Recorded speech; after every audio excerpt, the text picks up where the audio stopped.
วนเล็กๆหลังบ้าน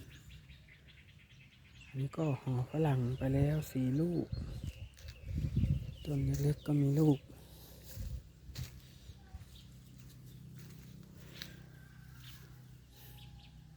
ตอนนี้มีอยู่4 ต้นฝรั่ง4 ต้น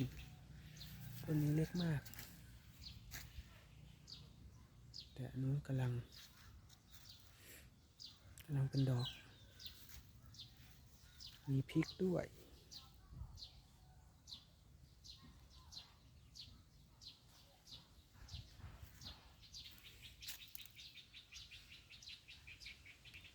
จินดา